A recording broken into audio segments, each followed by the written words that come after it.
amigos? Espero que todos se encuentren muy bien. Les doy la más cordial bienvenida a este su programa de consultorio fiscal. Soy Miguel Ángel Martínez Zuc.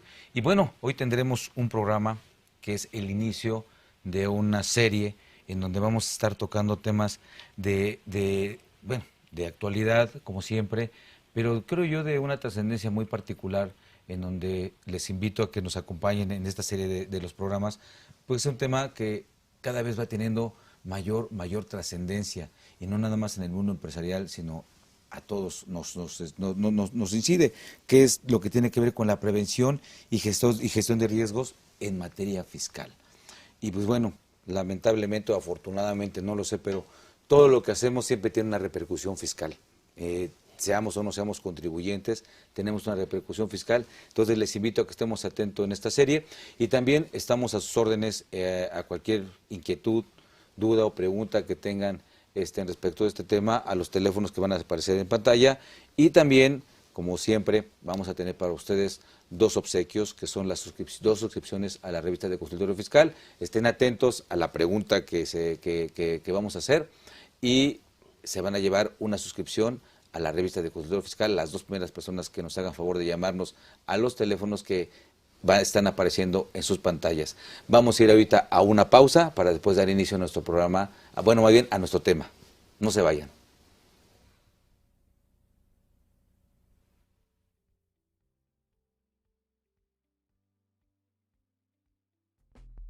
¿Sabes si lo que te dicen es verdad?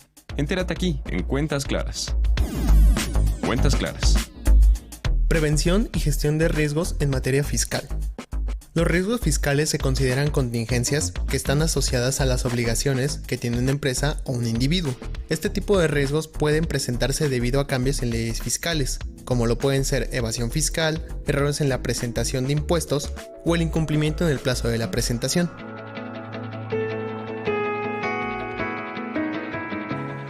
Oscar Lora, especialista en gestión fiscal, perteneciente al Banco Interamericano de Desarrollo, menciona al respecto que, aun sin una definición unificada, podemos ver a los riesgos fiscales como eventos inesperados que afectan adversamente el marco fiscal establecido. En este sentido, es posible dividir en dos grupos a los riesgos fiscales: riesgos macroeconómicos y riesgos de materialización de pasivos contingentes. Los riesgos macroeconómicos están asociados a una evolución de variables adicionales. Entre ellas destacan el PIB real, el tipo de cambio, la inflación o las tasas de interés.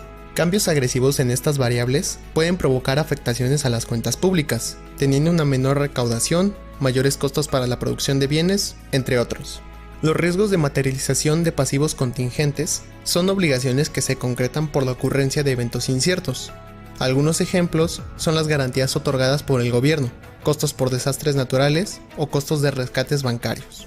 Alberto Estrelles, socio director de KPMG Abogados, menciona la importancia de una correcta gestión fiscal. Para ello, es importante definir una estrategia fiscal alineada con los objetivos y valores de la compañía, y en segundo lugar, el establecimiento de procesos y controles que permitan la detección, medición y mitigación del riesgo fiscal.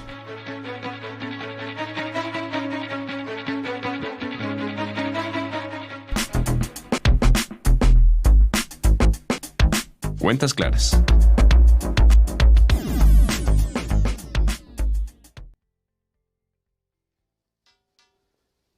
¿Qué tal? Muy bien, pues bueno, daremos inicio al tema de nuestro programa del día de hoy, que se refiere a la prevención y gestión de riesgos en materia fiscal. Y bueno, para acompañarnos y llevar los valiosos comentarios de este tema, contamos con el apoyo y la presencia del maestro José de la Luz Viñas Correa. Maestro, muchísimas gracias por estar en nuestro programa, muy amable por estar acá. Muchísimas gracias a ustedes.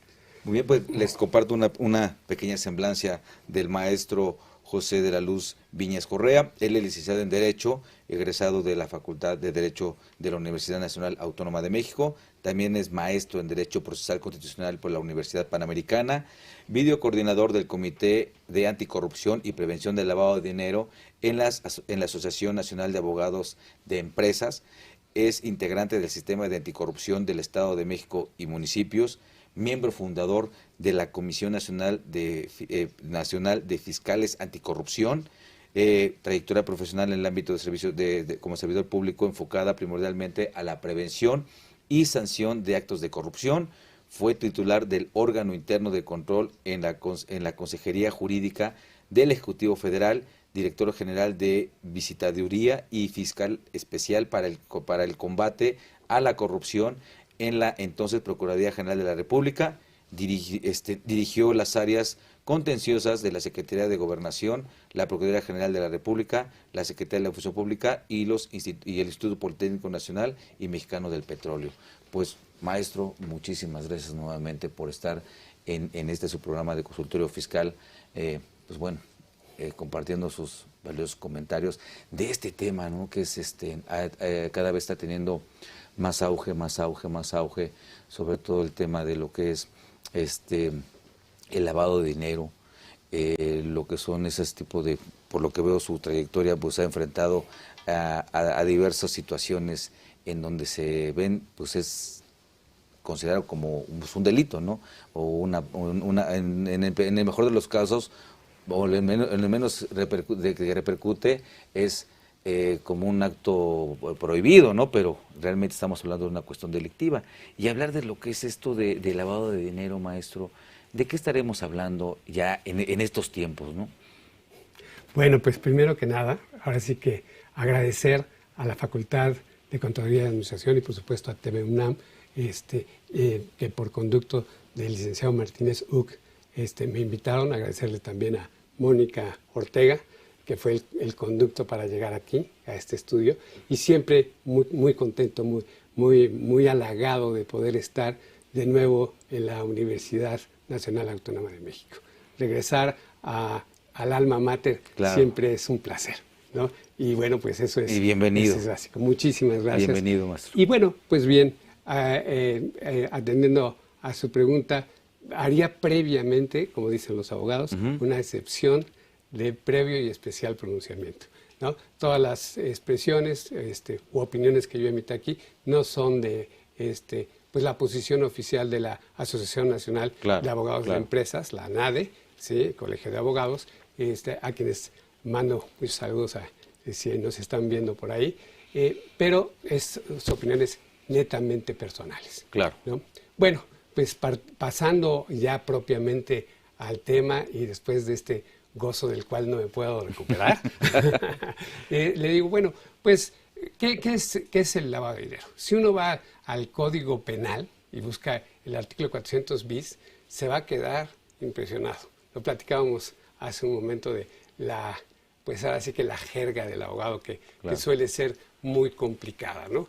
Pero en términos muy llanos, estaremos diciendo que son los procedimientos a través de los cuales se les da apariencia de legalidad a bienes producto de delito. Así de simple podríamos identificarlo. Y el otro tema que nos trae a esta mesa es el tema de la corrupción. Claro. ¿No? Y el tema de la corrupción, bueno, ¿y qué es la corrupción? ¿No? Y le voy a decir una cosa. Técnicamente o jurídicamente hablando, incluso en la Convención de Mérida, que es la Convención de la ONU contra la Corrupción, cuando se empezaba a discutir cómo se iba a atacar a nivel internacional este fenómeno flagelo, se decía, ¿y qué es la corrupción? Y si ustedes ven y leen la parte del artículo que tiene las definiciones, no hace la definición de muchas cosas, menos de lo que es la corrupción. ¿No? Claro. Imagínense, ¿no? Y es una práctica usual en diversas leyes, ¿no? Nos dicen, nos pretenden dar un concepto, pero no nos lo dan, y mucho menos una definición, ¿no? De lo que a veces son los temas. Pero yo creo que sí nos dan los elementos como para identificarlo. Más bien, ¿no? Sí, por supuesto. Bueno, la palabra corrupción viene del latín corruptio, que es cuando algo se está descomponiendo. Y bueno, hay muchas pues definiciones sobre la conducta, pero primordialmente es el dar, hacer o dejar de hacer, incluso a través de influencia, buscar un beneficio, y generalmente es en el servicio público, ¿no? Aunque la convención que se celebró en Mérida, que es la convención más completa, diríamos que la que llega al fin a ser pues toda una serie de directrices que ahorita abundaremos en el tema sobre el ataque a la corrupción, pues nos lleva a la conclusión de que la corrupción no solo es en el ámbito público, sino también se da en el ámbito privado, ¿no? Incluso de las pocas conductas delictivas que prevé esta convención a que he hecho referencia, no se encuentran dos que particularmente interesantes, que son el cohecho entre particulares y el peculado entre particulares, ¿no? Claro. O sea, que las conductas de esta naturaleza que llegan a ser delitos en otras latitudes, en nuestro país todavía no están regulados, pero serían prácticamente las únicas de esta convención, que es muy amplia, que no están previstas en nuestros códigos penales. Claro. Entonces, sí vale la pena que tengamos presente, considero yo, y si estoy en lo incorrecto, si mi apreciación fue incorrecta, por favor, maestro, que la corrupción pudiera tener diversas acepciones del punto de vista si nos referimos a servidores públicos o si nos referimos a particulares, ¿no? O pudiera ser los mismos elementos pero con características diferentes. No sé. Sí, es un fenómeno general la corrupción. Mire, hay varias clasificaciones sobre la corrupción, ¿no? Podemos hablar de la corrupción, la gran corrupción o la corrupción política, ¿no?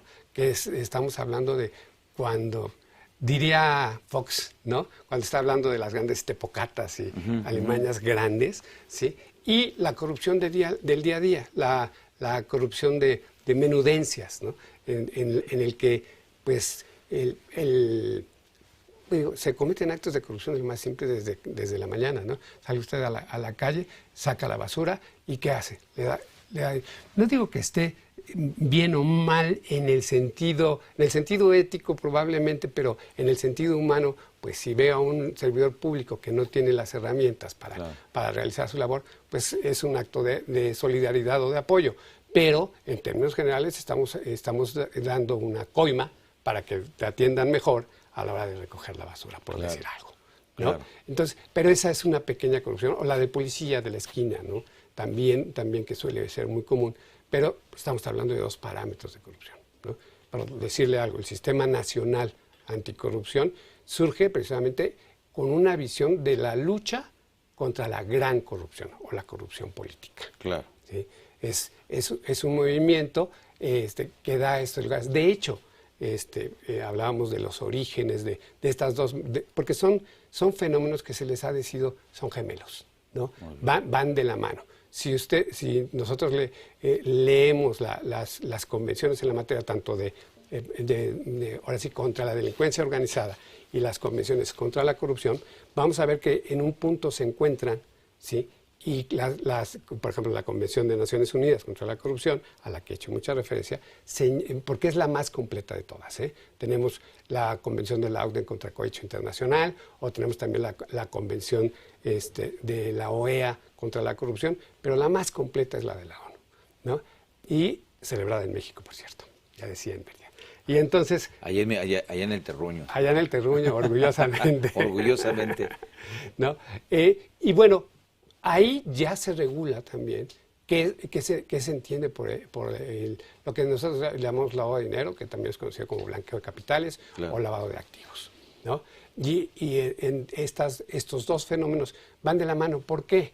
Pues si pensamos que los orígenes incluso diríamos que en casos tan emblemáticos del siglo pasado, que dice uno, fue hace mucho, pero ya cuando tiene uno cierta edad ya dice, pues no fue hace tanto. No fue tanto.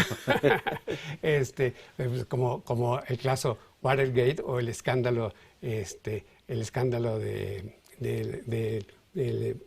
acabo de olvidar el nombre muy famoso en Japón sobre Lockheed, ¿no? ¿Qué hubo? Hubo corrupción. En el primero estaríamos hablando de corrupción de alguna manera política, donde se hizo un espionaje a un partido político, y en el segundo, que para contratación pública de aviones, pues la empresa japonesa de esa época de aviones, la pública, pues contrataba con Lockheed a través de el apoyo claro, financiero, claro, ¿no? Sí.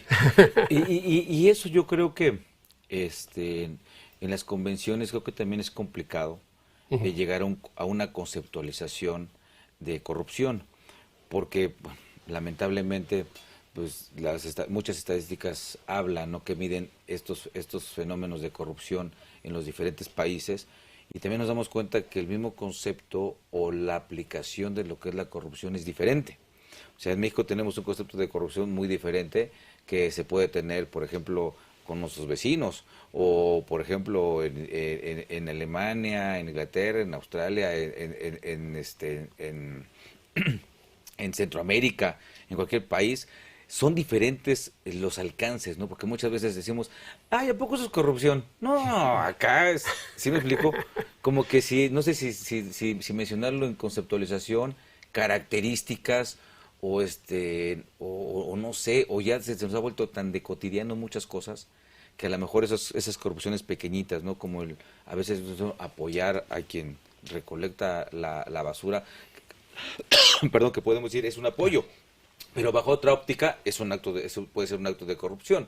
A la gran corrupción, como lo que platicábamos, bueno, que platicaba hace un momento, que pues para yo tener un contrato o ser un proveedor o X beneficio que pueda tener, pues requiero caer en esos conceptos de corrupción. Pero aún así, creo que sí es diferente, ¿no?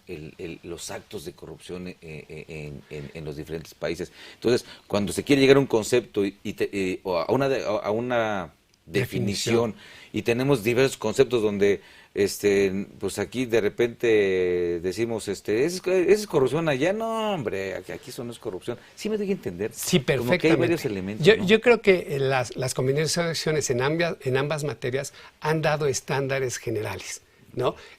Yo creo que culturalmente puede verse una cosa como corrupción o no, ya hablar de cultura después, claro.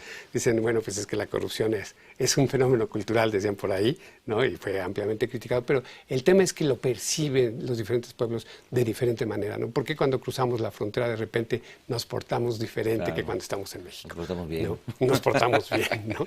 Sí, claro. Entonces, bueno, pero lo que sí nos dan estas convenciones son precisamente esos parámetros, ¿no? Esas acciones. Por ejemplo, la Convención contra la Corrupción de la ONU te prevé medidas preventivas y medidas correctivas. Claro. Medidas preventivas que incluye incluso lo previsto para el lavado de dinero, para prevenir la comisión del lavado de dinero, ¿no? Que ese es otro concepto también, ¿no? Que guarda... Pues también, no las mismas características, pero también son diferentes conceptualizaciones también del modelo de lavado de dinero según el país, ¿no? Bueno,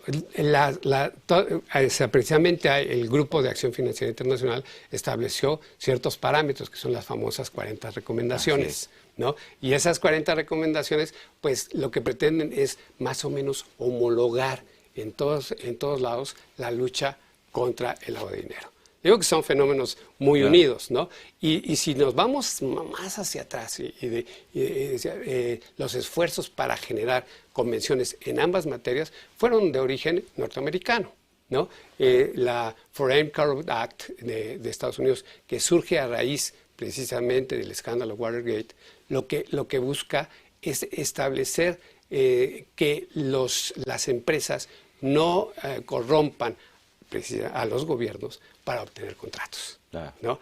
Y surge así, y su esfuerzo dura años hasta que se logra la convención de la OCDE, ¿no? ¿Y a qué voy? Que son esfuerzos de alguna manera mundiales que buscan estandarizar todo, ¿no? Hacía referencia al GAFI, y bueno, pues estas 40 recomendaciones busca que en todos los países tengan los mismos estándares de parametrización para identificarlos, ¿no? Así es, tanto de identificar como dar avisos, o sea, de la lucha, tanto la prevención como la lucha contra el lavado de dinero. Sí, que no se cometan los actos, ¿no? Así es. Que hacen una labor titánica porque, híjole, la tentación es fuerte. Seguro. Lamentablemente. Seguro. ¿No? Sí, bueno, entonces estos movimientos internacionales han generado estos parámetros. Entonces, si vemos las convenciones, pues se establecen medidas preventivas y correctivas. Bueno, para empezar, la misma conceptualización, hacía ya referencia al principio de esta charla, que si leemos el artículo 400 bis del Código Penal, vamos a ver un sinnúmero, diría sin número, pero bueno, bastantes acciones para establecer qué es el delito de lavado de dinero u operaciones con recursos de procedencia ilícita, como dice el Código Penal, ¿no?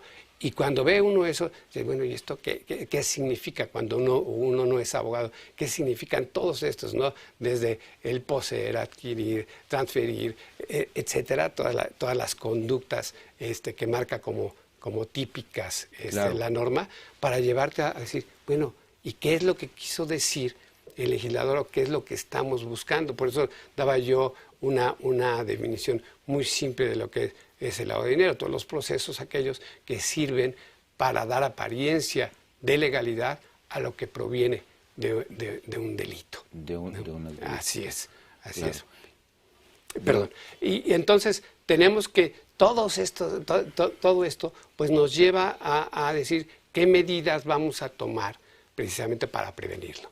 Y diríamos que hay dos grandes esferas para las medidas de prevención del lavado de dinero. Una, la clásica, que es la financiera, ¿no? Todas las instituciones bancarias y financieras en general, ¿sí? Tienen reglas ya muy elaboradas por el tiempo que surgió, porque el primer sector que se creó fue ese, claro, ¿no? Y después hablaba yo ya hace un rato del GAFI, el Grupo de Acción Financiera Internacional. Y en esas 40 recomendaciones, entre otras cosas, se regula ya un concepto que en inglés es el gatekeeper, ¿no? Que es quien cuida la puerta, el portero, claro, ¿no? El que está ahí al pendiente para evitar que se use cierta actividad para el lavado de dinero. Y lo que ya al final se llegó a hacer, pues las actividades, ¿sí? O profesiones que no financieras, ¿sí? Designadas, o lo que nosotros conocemos como actividades vulnerables, claro, de acuerdo a la ley federal, es para la prevención e identificación de operaciones con recursos de procedencia ilícita. ¿Cuáles son esas? Primordialmente, casinos, entre otras, claro, casinos, ¿sí? La venta de inmuebles, los préstamos, la venta de vehículos, ¿no? Y los préstamos, claro, todo ese tipo, incluso, bueno, pues las fintech, ¿no? Que es la última que integró en la ley, ahora sí que en nuestra ley, ¿no? Pero bueno, surge pues esta visión por actividad, ¿no? Muchas veces se piensa que es por empresa, pero no es por empresa, es por actividad. Claro. Y la diferencia es importante. Miren, por ejemplo, en nuestro despacho hemos tenido ocasiones en que de repente nos van a consultar, ¿no? Y es una empresa que se dedica, por decirle algo, a vender harina. Y dice uno, bueno, pues un harinero, ¿qué va a tener que ver en eso? Pero pues en los grupos empresariales hay, pues desde préstamos, venta de inmuebles, ¿sí? Claro. Adquisición de inmuebles. Y puede ser que no sea su giro principal, pero de alguna manera una empresa que es conocida, famosa por X actividad, que si uno lo ve así, dice, esto no tiene nada que ver, una refresquera, por decir algo, ¿sí? Esto no tiene nada que ver con la prevención del lavado de dinero, esa empresa no tiene eso, pero no es por empresa, es por actividad. Claro. Y quizás la empresa, pues cuántas veces no sabe uno de que se promueve que si tú llevas un taparroscas vas a entrar a un sorteo. Pues los sorteos es una actividad que está prevista como actividad vulnerable y entonces se debe cumplir con la ley federal para la prevención e identificación de operaciones con recursos de procedencia ilícita. Por supuesto, no necesariamente tiene que ver únicamente con el objeto social, porque muchas veces el objeto social pues nos lleva a una serie de actividades impresionantes, como bien comentaba, ¿no? Pues de ahí se pueden derivar de un objeto social, digo, sin tomar en cuenta que luego hay objeto social de 32 incisos o 32 numerales, sino vamos a llevar el preponderante, ¿no? Claro. El más importante, pues nos lleva, como bien comenta, a préstamos, nos conlleva a arrendamientos, ¿sí? Así es. Y no nada más a lo mejor netamente de inmuebles, también de maquinarias o de bienes muebles, ¿no? Entonces, esta parte, si bien entiendo, entonces lo que la que mal llamamos ley antilavado, esa va enfocada a la actividad, ¿sí? A la acción que hago, a la conducta que tengo. No tiene que ver necesariamente, bueno, no va dirigido a mi objeto social. Porque de repente ahí hay como que hacer esas aclaraciones, porque de repente cuando una empresa pregunta, oye, yo soy sujeto a la ley o no soy sujeto, debo de cumplir o no debo de cumplir, tengo que tener mi oficial de cumplimiento o no tengo que tenerlo, ¿no? Y nos constreñimos únicamente al objeto social, ¿no? Así es. Y después como que desmenuzamos y nos vamos más al, ¿cómo se llama? A la actividad preponderante. Que el mismo objeto social creo que también nos ubica en la ley, porque pues cuando se hacen lo que se acostumbra, objetos sociales que puedes vender desde cajas de muerto hasta palomitas y todo lo que pueden, de todos los objetos de mercado, oye, también pones préstamos, todo tipo de arrendamientos, o sea, y así se pone también en las constitutivas, ¿no? Claro. Entonces, pues si lo vemos de ese lado, pues también, ¿qué empresa se salvaría? Bueno, la que no realice la actividad, ¿no? Sí, y precisamente, así, bueno, le digo, a nivel GAFI se le llama actividades o profesiones, no financieras, ¿sí? Designadas, que son las descritas. Claro. Y tendríamos que ver, para definir, ahora sí que para contestar la pregunta, tendríamos que ver si se realiza alguna actividad o no que esté prevista en estas, ¿no? Desde, lo decíamos, juegos y sorteos, arrendamiento, etcétera. Y ver si, cómo se realiza, si efectivamente estamos en el supuesto de ley o no, porque hay ciertos umbrales, ciertos requisitos que establece la propia ley para que podamos hablar de que sí se realiza la actividad. Por ejemplo, en el caso de comercialización o distribución de vehículos, pues estamos hablando de vehículos y que sea de forma cotidiana. Si usted vende su auto, por supuesto que no está realizando ninguna actividad vulnerable, ¿no? Pero ya si nos dedicamos habitualmente a ello, pues entonces sí nos ubicamos en el supuesto de la ley. Por eso es que hay que verlo, pues ahora sí que diría yo casuísticamente, caso por caso, para determinar si estamos en la presencia de ello o no. No solo la actividad en sí, vista en abstracto, sino cumpliendo todos los requisitos que la ley marca. Claro, y yo me imagino que todas estas actividades que conocemos en nuestro país como actividades vulnerables, así es, fueron rescatadas o fueron analizadas de las conductas que se realizan de cotidiano o las más comunes para hacer para ese dinero que viene de un acto mal habido, pasarlo a una cuestión de como si fuera un acto bien habido. Me imagino que de ahí vinieron esas... De ahí viene, precisamente de la definición, para darles apariencia de legalidad, ¿no? Y empieza con el grupo de los 7, con esta iniciativa que genera el GAFI. El GAFI de que desde hace muchos años nosotros somos parte, como Estado parte, ¿no? Y bueno, pues en México ya cuando se empezó a cumplir con las 40 recomendaciones de GAFI, pues se creó en el gobierno de Felipe Calderón la ley a que hacemos referencia, la Ley Federal para la Prevención y identificación de operaciones con recursos de procedencia ilícita. Entonces, esto tendría el alcance, ya, por ejemplo, por llevarlo a una cuestión operativa, si, por ejemplo, una empresa, cualquiera que sea esta, que es muy raro, ¿no? A veces que la empresa digan, es que pues recibí un préstamo el socio recibe un depósito y fue un préstamo de su empresa, ¿no? Ajá. O viceversa. Por hacer esa actividad, ya estoy en una actividad vulnerable. ¿Sería correcto? Sería correcto, y vuelvo a decirlo, de acuerdo a cómo lo establezca la ley, okay, ¿no? Si es algo esporádico, etcétera, pues no estamos pues realizando la actividad vulnerable, ¿no? Okay. Se me ocurre, por decir algo, de repente también los términos jurídicos son importantes, ¿no? Por ejemplo, una empresa, ¿sí? Vende a crédito, ¿no? Okay. ¿Sí? ¿Está realizando un préstamo o no? No, está vendiendo a plazos, por decirlo así. No está haciendo un préstamo. Luego entonces no está haciendo la actividad vulnerable, ¿no? Te presto para que vendas, ¿no? Claro. ¿Sí? Entonces tú vendes y me vas a pagar a mí, pero no hay propiamente es diferente, o sea, le decimos te presto, pero realmente lo que estoy haciendo es venderte a plazos. Te estoy financiando para que tú puedas vender y yo a su vez obtenga el beneficio de esa venta por el pago del producto, ¿no? Por supuesto. Que, por ejemplo, otra especie de préstamo, ¿no? Por ejemplo, la consignación. Claro. Ese no, digo, atendiendo a la figura jurídica es el préstamo, el mutuo, ¿no? Pero no la consignación, que pudiera parecer un préstamo, te presto para que lo vendas, ¿no? Y lo tienes tú, lo tienes en consignación, que sería no necesariamente, o un símil de algo que te estoy prestando para que lo vendas, ¿no? Sí, claro. Sí, claro. Pero esa no está contemplada como persona vulnerable. No en esos términos. Claro. ¿No?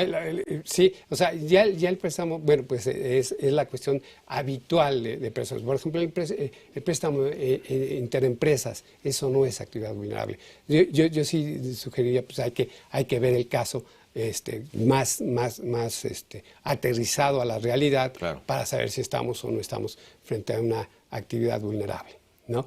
Pero primordialmente ese es el punto, ¿no? Y yo creo que ese es el mensaje que le tenemos que dar al auditorio, ¿no? Hay que ver la actividad conforme lo que dispone la ley, con las limitaciones que prevé la ley. ¿Por qué? Porque ¿a qué se reducen las obligaciones cuando la actividad es vulnerable? ¿O a qué podríamos resumirlas, para decirlo muy simplemente? A dar avisos, ¿sí? A través del SAT para la UIF, ¿no? Y también conocer a nuestro cliente, identificarlo, saber quién es, se piden pues credenciales, etcétera, en ciertas operaciones, precisamente para que el conocimiento y servir como apoyo para que la autoridad en un momento dado pueda perseguir el delito de lavado de dinero, ¿no? Ese es el punto. Y hablando de la UIF, es una creación que está prevista dentro de las 40 recomendaciones de Gafi. Y fíjese que ese es un tema muy interesante, porque debe tener cierta autonomía. De repente hablábamos de los dos fenómenos, corrupción y lavado de dinero, y de repente uno dice, ¿cómo va esto? ¿Cómo se va luchando contra estos dos flagelos? Decía a principios de esta administración Santiago Nieto, bueno, hay que crear una guardia financiera, ¿no?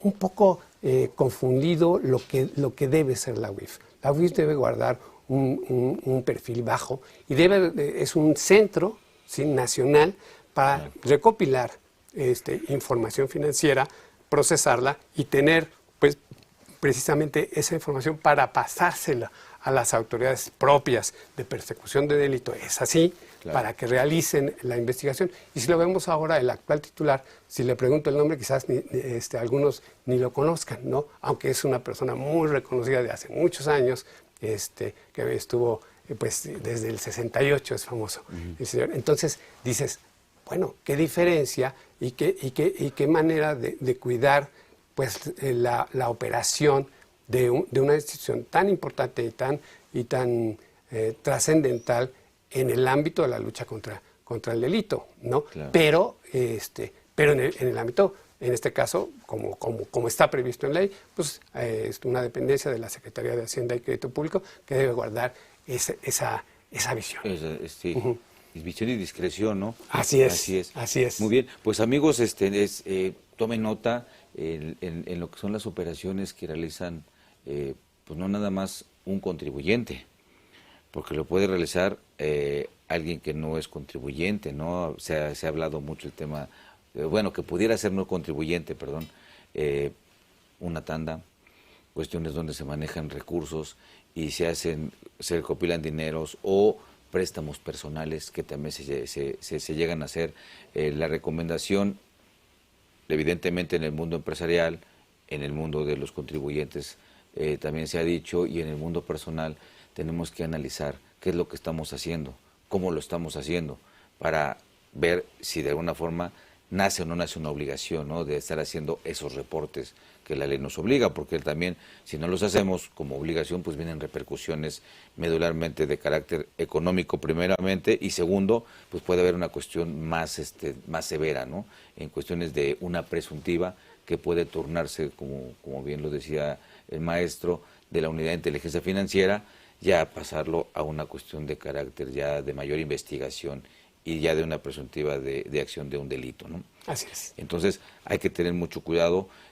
Vamos a ir ahorita a una pausa y continuamos hablando de este tema que está muy interesante.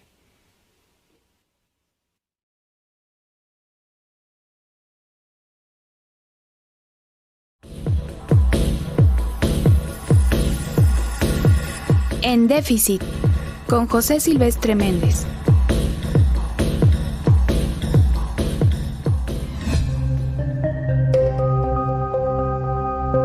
La desigualdad y la cuarta transformación, el capitalismo, sistema económico en el cual vivimos la mayor parte de habitantes del planeta, además de la doble explotación humana y de la naturaleza que realiza, ha provocado en sus más de 5 siglos de existencia una tremenda desigualdad económica y con ella todos los demás tipos de desigualdad. Es tal la profundidad de la desigualdad que varios economistas como Thomas Piketty o Joseph Stiglitz, economistas moderados, además de escribir varios libros para explicar el problema de la desigualdad, señalan que es la mayor falla del capitalismo, que además tiende a profundizarse.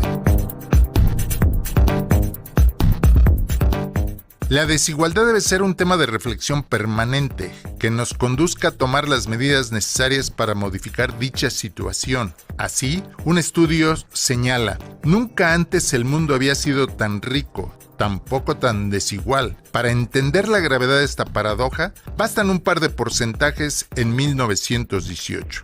El 1% de la población mundial acaparaba el 82% de la riqueza. Esto significa que hay millones de personas cuyos derechos sociales y económicos se está quedando en papel mojado. En la desigualdad se manifiestan las peores lacras del capitalismo, entre las que destacan patriarcado, machismo, racismo, discriminación y lo peor, la explotación indiscriminada de humanos y de la naturaleza por una pequeña élite que siempre ha detentado el poder, los dueños de las empresas, los capitalistas. ¿Cuál es la situación de la desigualdad en nuestro país? México es un país históricamente desigual, desde la época prehispánica. Por eso, se explican los movimientos de transformación entre los que destacan la independencia de 1810, la reforma juarista del siglo XIX y la revolución de 1910. A pesar de lo cual, en el siglo XXI seguimos siendo un país con muchas desigualdades. ¿Qué ha hecho el gobierno de López Obrador para disminuir la desigualdad en el país? Muchas cosas, pero insuficientes para resolver este problema ancestral. Destaco algunas. Incremento sustancial del salario mínimo en los 5 años de gobierno, lo que mejora el poder adquisitivo de los trabajadores que perciben dichos salarios. Desarrollo de programas asistenciales como las tarjetas para los adultos mayores de 65 años.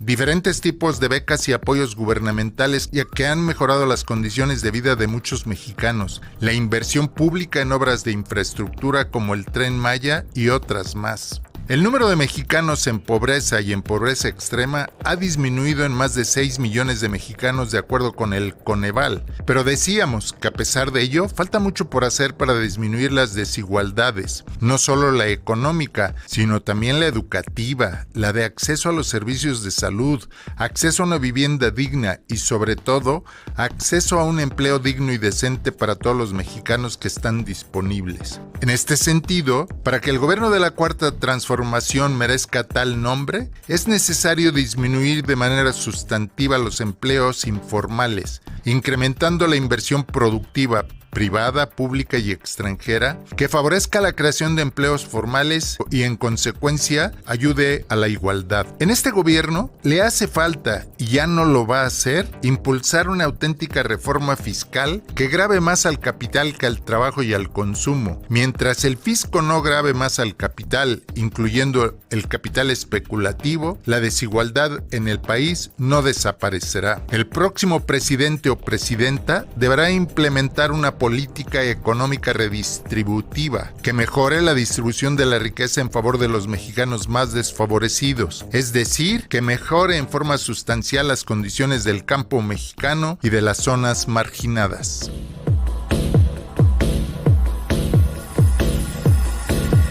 En déficit, con José Silvestre Méndez.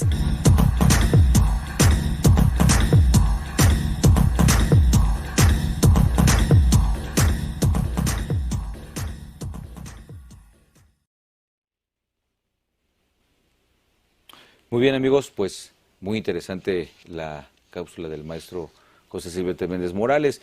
Y pues, maestro, ¿qué pregunta le haremos a nuestros amigos para que se lleven los regalos que tenemos, las 2 suscripciones a la revista de Consultorio Fiscal. Bueno, pues yo les preguntaría cuál es la convención de la ONU contra la corrupción, más bien, ¿dónde se celebró la convención de Naciones Unidas contra la corrupción? Bien, que tuvimos el honor de... Pero bueno, ahí está la pregunta. ¿En dónde se celebró la convención de la ONU para efectos de establecer todos estos lineamientos? Se repitió varias veces hace un rato, lo recuerdo, se repitió varias veces. Estamos atentos a su respuesta. Acuérdense que la respuesta debe ser vía telefónica a los teléfonos que aparecen en su pantalla y estaremos atentos a la respuesta y a cualquier pregunta que ustedes tengan respecto de este tema. Y pues bueno, estamos comentando el tema de lo que es el lavado de dinero, lo que es la corrupción, que son elementos muy importantes a regular, ¿no? A establecer que a través de estas acciones pues no se hagan cuestiones indebidas, no hayan, pues derivado de ello, pues, enriquecimientos ilícitos, derivado de ello no haya pues también bueno, a veces es complicado no mencionar tantas cosas porque pareciera que somos amarillistas, pero pues es la finalidad de la ley, ¿no? Claro. Que no hayan actos indebidos en nuestro querido país, ¿no? Claro. Y a veces podemos poner muchos justificantes, la condición política en general, cuestiones que a veces son tremendamente abiertas de corrupción y que decimos no pasa nada, ¿no? En este país, más sin embargo a los gobernados sí nos quieren poner un yugo, ¿no? Unos controles impresionantes, que incluso también tiene que ver y se meten con lo que es la erosión de las bases de tributación. Este tipo de actividades tienen a veces esos alcances, ¿no? Sobre todo también con algunas otras operaciones que si bien no están totalmente mencionadas, pero también se realizan, ¿no? Como actos indebidos o actos o operaciones inexistentes, que al final del día viene un enriquecimiento ilícito que después ese dinero se quiere llevar a lo que conocemos como lavado de dinero, ¿no? Que sería actos que originan, pero bueno, como que va todo muy unido, ¿no? Sí, sí es lo que decía, que son fenómenos pues gemelos, como decían por ahí, y bueno, hay algunas presiones que creo que vale la pena, ¿no? Los préstamos intercompañías, sí, esa actividad es vulnerable, eso que quede muy claro, ¿no? Somos miembros del GAFI desde el 2000, ¿no? O sea que ya tenemos 23 años, ya pasamos de la mayoría de edad, ¿no? Por supuesto. Y bueno, y otro detalle, hablaba yo de las fintech, pero a lo que me refería es que los activos virtuales, esa sí es materia de la prevención del lavado, porque hay una ley específica, la famosa que le decimos ley fintech, ¿no? Ley fintech. Sí, nada más para aclarar y para que, bueno, pues estemos hablando de lo mismo. Y regresando a lo que veníamos comentando, es pues todas estas medidas que unas son preventivas y otras son correctivas, ¿no? Dentro de los temas de corrupción, pues tenemos varias medidas preventivas, igual que incluso que el lavado de dinero, que es el cumplimiento normativo, ¿no? Ya por primera vez desde la famosa reforma constitucional que dio origen al sistema anticorrupción, se estableció la obligación, o más bien la responsabilidad de los particulares en la contratación pública. A mí me gustaría tener tu opinión, por favor. Sí. Este cumplimiento normativo, que es un concepto técnico de esta materia, no en particular. Pero eso, por ejemplo, pues yo empresa, yo contribuyente, de repente me acerco a mi contador y le pregunto y me dice algo, y que lo lleva mucho el tema de, el control interno, ¿no? Cosas como esas.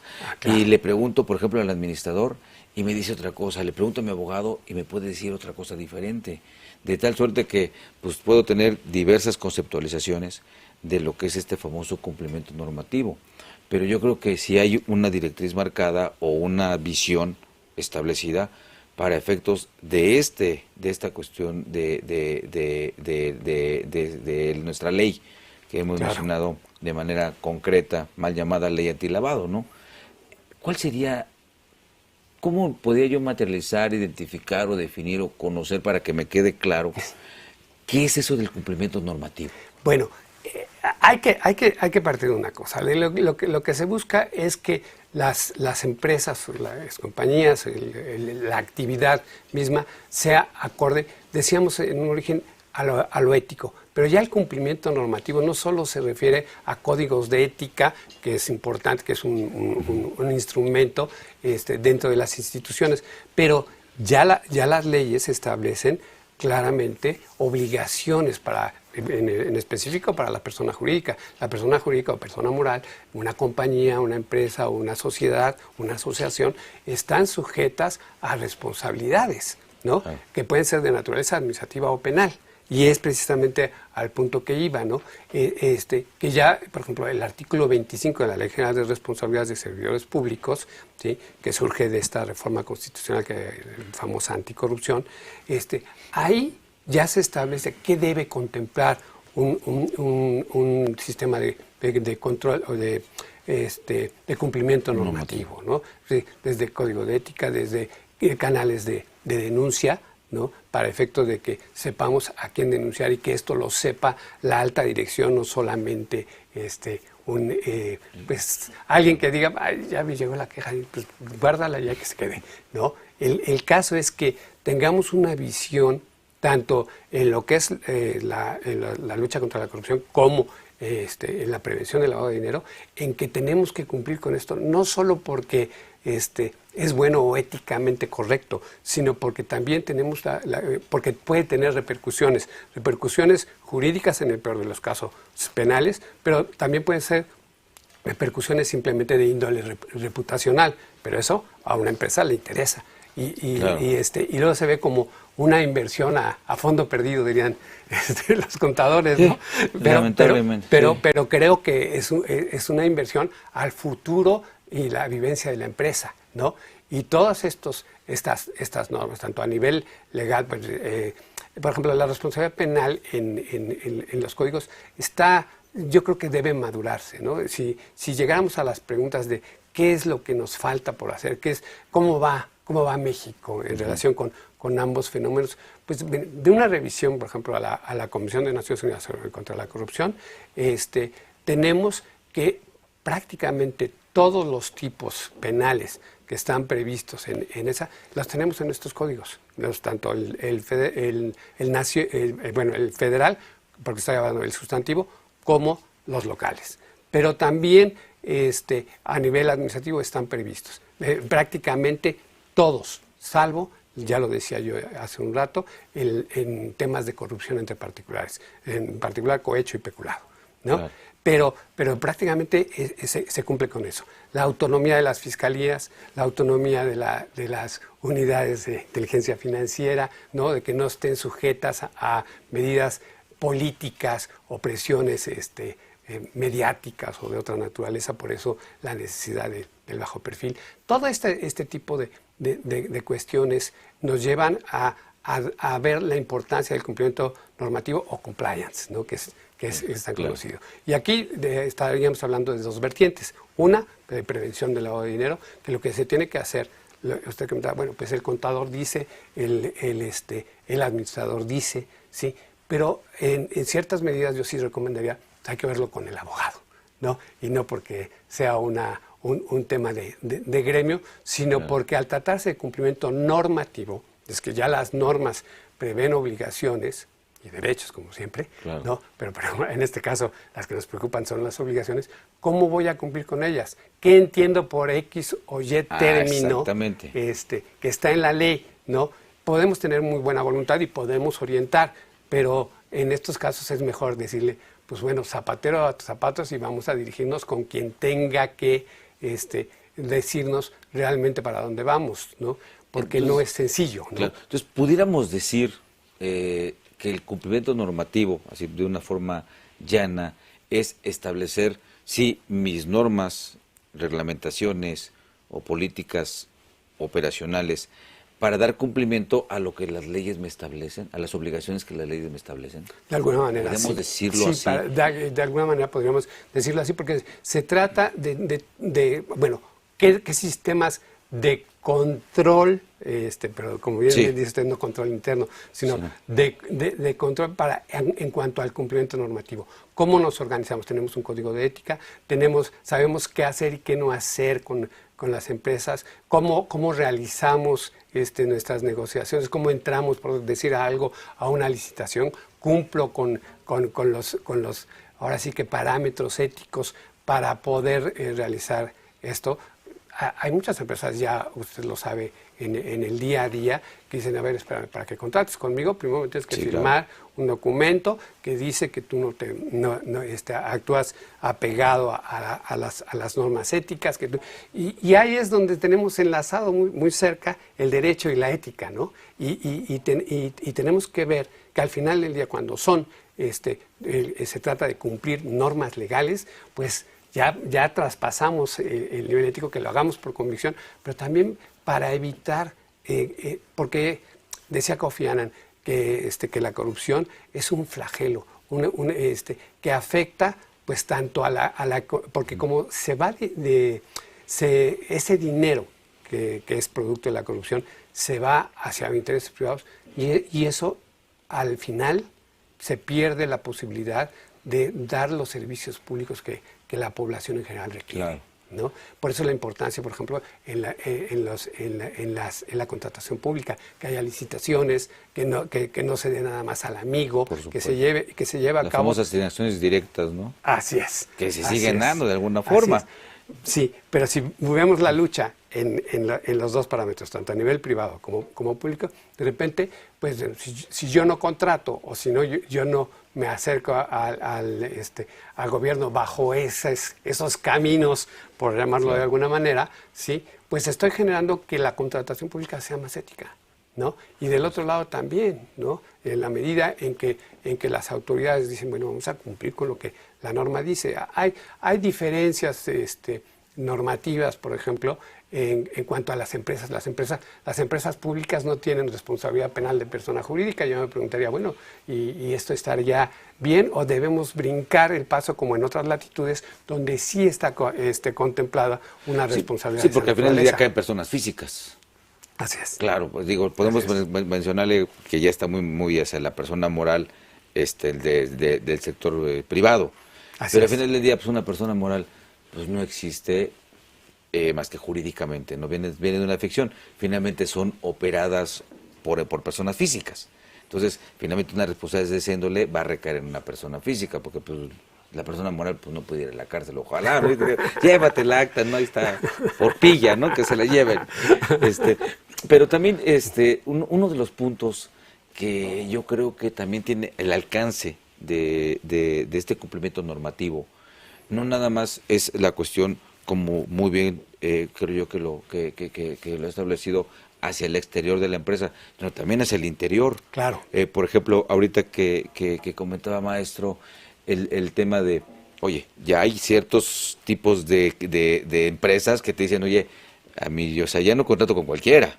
Necesito tener empresas que tengan una buena reputación. Si no, así tengamos 5, 10, 20 años de trabajar, adiós. Entonces debe de ponerme también sus políticas anticorrupción internas, ¿no? Porque de repente, pues una empresa con cierto poder económico y una empresa, pues bueno, con menor poder económico, pues muchas veces el de compras o el que autoriza ciertos contratos, pues dice, pues sí, pero ¿y yo qué, no? Y también debe tenerse políticas de ese tipo de anticorrupción interna dentro de las empresas. Sí, ¿no? Por supuesto. Sí, bueno, hablamos desde códigos de éticas, pero también decía yo canales de denuncia. Claro. Canales de denuncia hacia adentro, ¿eh? Sí, de repente dices, oye, ¿sabes qué? Y también a nivel público, ¿qué es interesante de esto? En Estados Unidos le llaman el whistleblower, ¿no? Aquí le llamamos alertadores o denunciantes, ¿no? No solo se trata... Y esa es una lucha, y ahí sí vamos al tema cultural, ¿no? ¿Por qué? Porque cuando dices alguien que denuncia, pues ¿quién va a saber de un acto indebido? ¿No? Pues el que está dentro de las instituciones privadas o públicas, ¿no? Y es el que puede denunciar, pero ¿quién va a denunciar? Pues me van a correr. Eso es lo primero que pensaría cualquiera. Y además, culturalmente, desde la primaria, desde que somos niños, dicen, no, ya es un... Yo lo vi copiar, pero no digo nada, ¿no? Sí. Es un chiva, está diciendo cosas que no, como si fuera una parte de una omerta para que la gente no diga lo que está pasando, ¿no? Pero Es una gran fuente. Está mejor visto que te quedes callado a que digas, porque si dices, baja tu reputación por chismoso, ¿no? Por desleal y una bola de cosas. Que aquí es donde hablo de esos valores de tener una corrupción de diferentes cuestiones culturales, ¿no? En donde dices, oye, pues lo correcto es que digas. Por supuesto. No que no digas. Y que tengas esa protección de la ley y de las instituciones para que tú no te veas afectado por lo que indebidamente hizo otro, ¿no? Tenemos el caso, por decir así, temas muy conocidos y famosos, el caso de Trump, ¿no? Sí. Trump se supo mucho de su actuar indebido por gente del Departamento de Estado, ¿no? Que fue precisamente desde donde ahora sí que se detonó el impeachment, ¿no? O sea, el juicio político, como diríamos en México, ¿no? Y es que una persona que está, ¿por qué? Porque el que está dentro es el que sabe, el teje y maneje, ¿no? El que opera. Pero la gente no denuncia porque, primero, la carga social. Segundo, pues, las repercusiones, ¿sí? Y nadie quiere verse envuelto en esas circunstancias. En la medida en que se fortalezca, esto está sistematizado y hay por ahí, ha habido esfuerzos y el Código Nacional prevé algunos supuestos, me refiero al Código Nacional de Procedimientos Penales, sí. Pero habría propuestas legales y por ahí existe incluso una ley que es de la época de Calderón que casi no se usa para aquellos que realizan este tipo de denuncia, ¿no? El que sí pues ve que las cosas las cosas no pueden continuar así. No todo está en estas luchas. De repente cuando oye este tipo de pláticas queda uno deprimido, pero yo creo que hay cosas que hemos ido avanzando. Yo tendría me permito dar mi opinión particular en el respecto desde el punto de vista social, ¿no? Hablamos mucho de que pues nuestro México dónde va a ir a parar con las cuestiones como están, de tanta delincuencia, pérdida de valores, principios y muchas cosas con nuestras juventudes.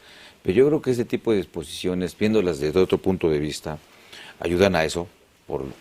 Uno de tantos es eso, es el tema de los canales de denuncia, ayudan a que, pues bueno, vaya cambiando esa pues visión cultural y moral en ese sentido de nuestra sociedad, basándonos más en lo que debe de ser y no nada más en el ser, o en el tema de la conveniencia oculta, ¿no? Por llamar de alguna forma, donde cállate y yo llegué tarde y no digas nada y esto y lo otro, ¿no? Claro. Entonces, y aparte, otro punto importante, si lo vemos totalmente de la cuestión empresarial, que hace rato se comentaba, el empresario pues dice, no, ese es un gasto, punto, ya, y no lo quiero hacer, porque yo opero así, ¿no? Y claro, así desde mi bisabuelo, mi abuelo, cuando ya son empresarios de alcurnia, o si no, es como yo quiera, y cosas como esas, ¿no? Que nos dan ese poder a veces, ¿no? En algunas cuestiones, cuando se puede ver que todo esto también ayuda a que la empresa funcione mejor. Claro. Como ya a veces decimos, ¿no? Como relojito. Claro. Y detectamos errores, detectamos todo eso, que es un punto también importante, que es para el mejor funcionamiento de la empresa, ¿no? Viéndole otros beneficios y no nada más necesariamente por el cumplimiento a una obligación que tengo marcada porque tengo la amenaza de que me van a sancionar. Entonces eso es lo que a veces no nos gusta, ¿no? Claro, claro. Pues es que vamos, ahora sí que como el rey Sol, ¿no? El gobierno corporativo soy yo. Claro. No, pero tiene que ser, pues, más estructurado, la maternidad, ¿no? Dios Padre, Hijo, Espíritu Santo en una sola persona. En una sola persona, ¿no? Pero a lo que iba es que sí ha habido avances. Desde en los orígenes de estos cohechos internacionales, incluso era posible que las empresas dedujeran ese tipo de gastos, claro, ¿no? Si yo le doy una coima, un cohecho a un servidor público extranjero, pues eso lo podía deducir. Y ahí vienen precisamente los esfuerzos de Estados Unidos, porque crean esta Foreign Corrupt Act para evitar que sus empresas hicieran eso, por el escándalo, los escándalos que he comentado. Y entonces pues tuvieron un problema competitivo con otros países. Y entonces, en el marco de la OCDE dijeron, vamos a sentarnos y que aquí ahora sí que nadie de este tipo no cometa este tipo, claro, de actos corruptos, porque traigo una ventaja frente a mi empresa, ¿no? Frente a las empresas norteamericanas, y por eso el impulso a este tipo de convenios internacionales. Muy bien. Maestro, mira, hay un planteamiento, sí, de Diego Olvera. Muchas gracias a todos, muy amables. Dice, 1, Se elabora un contrato en diciembre de 2000 para formalizar el siguiente hecho. Dice, 2 dueños de un inmueble lo venden a 2 personas físicas y se lo han pagado en efectivo, poco a poco desde ese tiempo. El monto total pagado de este es de 750,000 cada comprador y concluyó el pago en diciembre de 2020. O sea, de 2000 a 2020. Dice, aún no se escritura el inmueble por falta de dinero. Donde viene la duda. Dice, 1, ¿habrá algún problema con el notario al escriturar? 2, ¿habrá que hacer algo con respecto a la ley antilavado? Dice, 3, si hay que hacer algo, ¿quién lo hace? Gracias por sus comentarios. Diego Olvera, pues muchísimas gracias por su pregunta. Y bueno, pues le decía, bueno, el contrato empezó en 2000, antes de que existiera, que estuviera en vigor la ley antilavado, ¿no?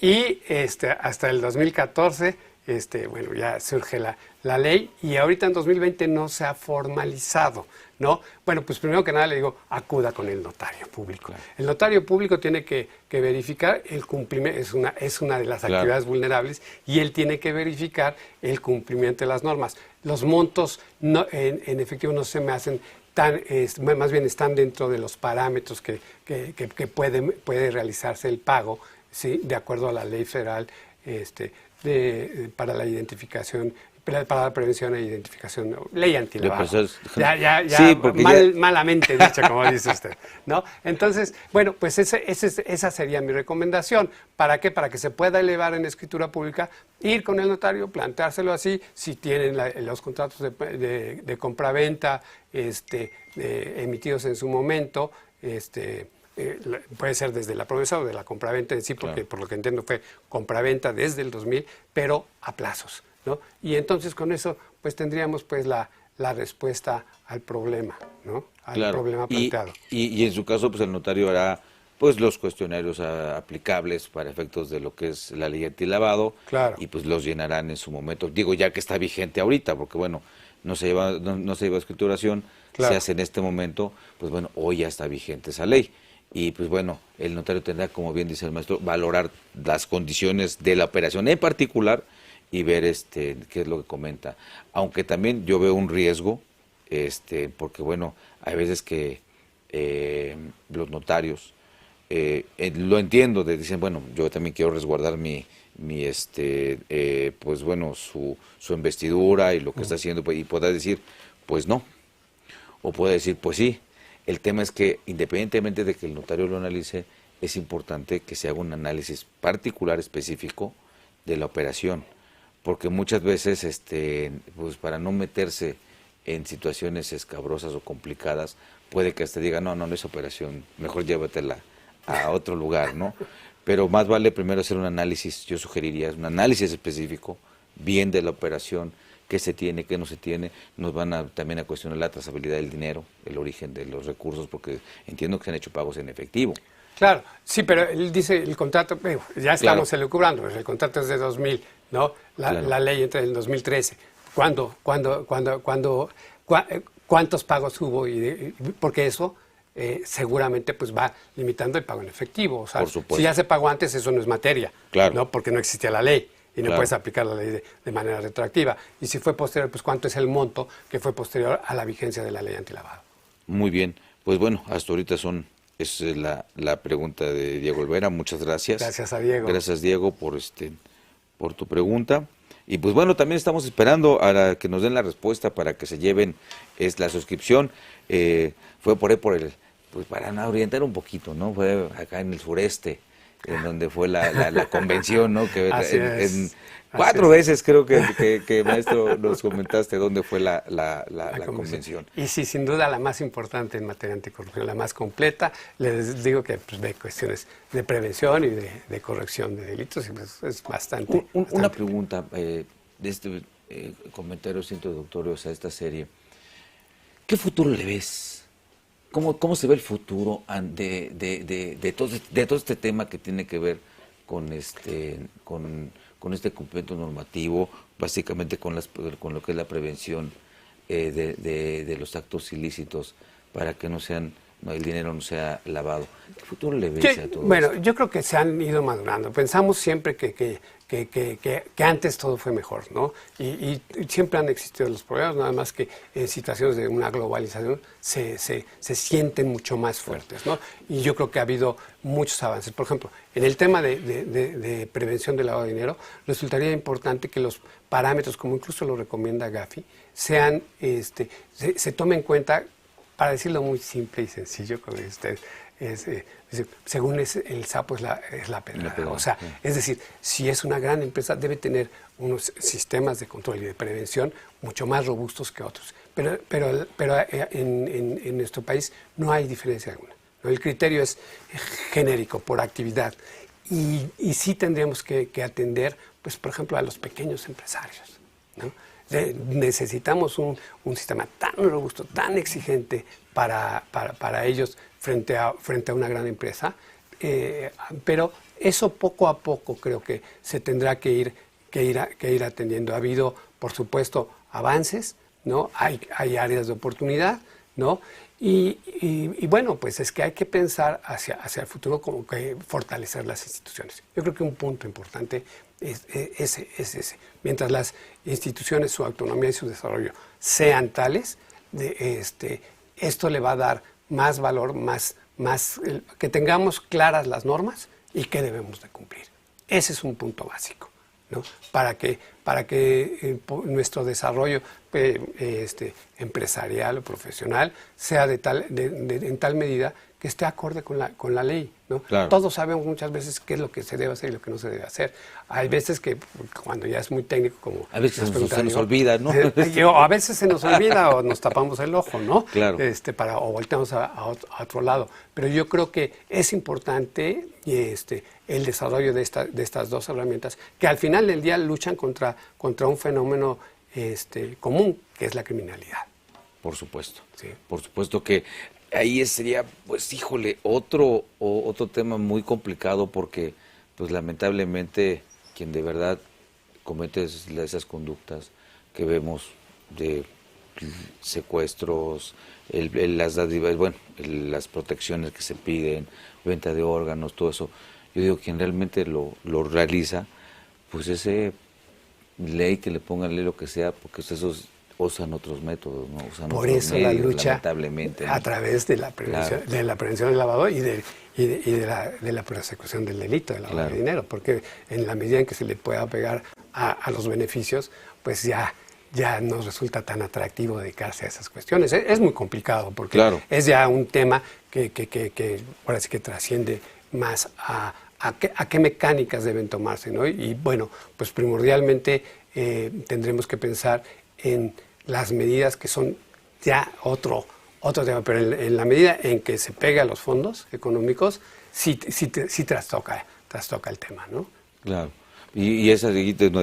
Hace rato que comentaba, o me permite hacer el comentario de que, bueno, este tipo de situaciones es lo que va a ayudar también a cambiar la cuestión cultural y conductas en nuestro país, mitigando o disminuyendo el tema corrupción, disminuyendo el tema lavado de dinero, que es una labor, se ve o pues se puede platicar de una forma muy sencilla y con esto parecería que estemos bien ya en la empresa, pero yo creo que es un problema social muy fuerte, de mucho trabajo, y esta es una ley que pudiera ayudar a ese trabajo, ¿no? A buscar también cambiar, si queremos un país diferente, ¿no? Desde el tema desde más seguro. Comentábamos lamentablemente los pedófilos, ¿no? Pues si no hubiera quien consumiera ese producto, pues no existirían, ¿verdad? Claro. Las películas, este tipo de cuestiones que lamentablemente se dan. Pues, maestro, muchísimas gracias. No soy la persona indicada, pero en nombre de la Facultad de Contaduría y Administración, de Cuayet, de Mirador Universitario, de todos mis compañeros, te agradecemos mucho el apoyo a este programa, tus valiosos comentarios, y pues, ¿qué te digo? Muchísimas gracias. Pues al contrario, muchas gracias por la invitación, más que feliz de estar aquí con ustedes. Siempre les digo, la universidad es la universidad. Muchísimas gracias, y amigos, también a ustedes, muchas gracias por haber estado en este programa. Vamos a seguir platicando de estos temas ya de maneras, en algunos puntos más, de manera específica, para que ustedes vayan conociendo cuestiones ya a detalle de todo lo que tiene que ser con la prevención y riesgos de lo que es este tema del lavado de dinero. Muy bien, pues no olviden, soy Miguel Ángel Martínez Uc, me despido de ustedes y no olviden, por favor, aprender muy bien las reglas del juego para que después, con análisis y creatividad, juguemos a ganar. Que estén muy bien, cuiden a sus familias. Hasta pronto.